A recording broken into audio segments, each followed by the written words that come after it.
On this episode of China Uncensored, when getting away from it all means run! Run for your life! Hi, welcome to China Uncensored. I'm your host, Chris Chappell. You know, I don't often talk enough about the natural beauty of China. That's partly because it's hard to see when it's covered in smog. In December, China saw some of the worst air pollution ever. That's because the smog was pretty much the only thing you could see.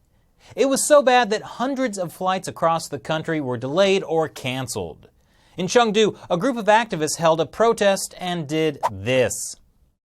The local authorities had a good laugh, followed by a long cough, and then they sent in the riot police. That last part is not a joke. Although in this case, it's not entirely the riot police's fault.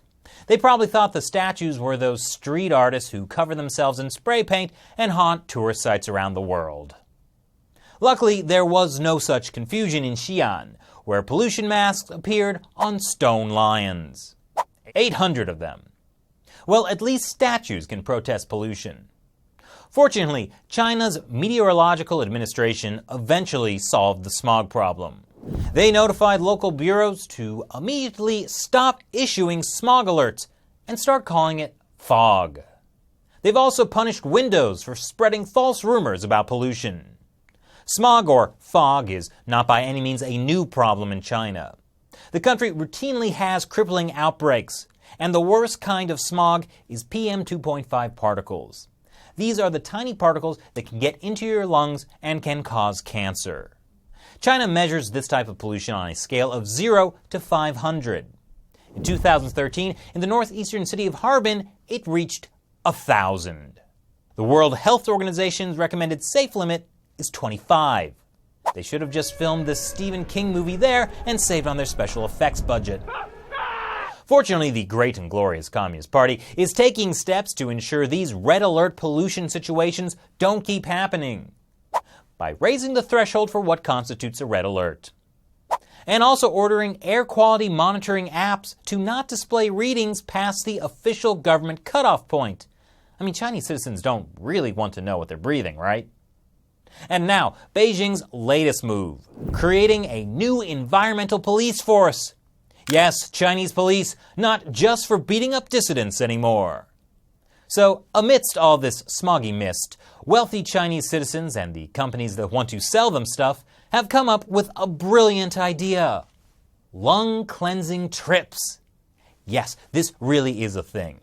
And they're even traveling as far as Antarctica. I remember when I took a trip to Antarctica. It can get pretty boring, so I'd recommend bringing a chess-playing computer. Checkmate. Also a flamethrower. But seriously, Antarctica makes sense as a Chinese tourist destination.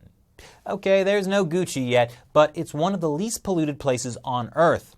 At least until the Communist Party decides to claim it for themselves so they can tap its pristine oil and coal reserves.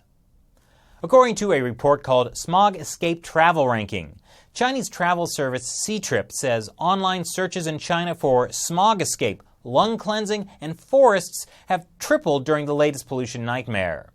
But for many Chinese, this is a matter of life and death. A recent study found that more than 4,000 people die every day in China because of air pollution. But hey, a little fog never hurt anyone.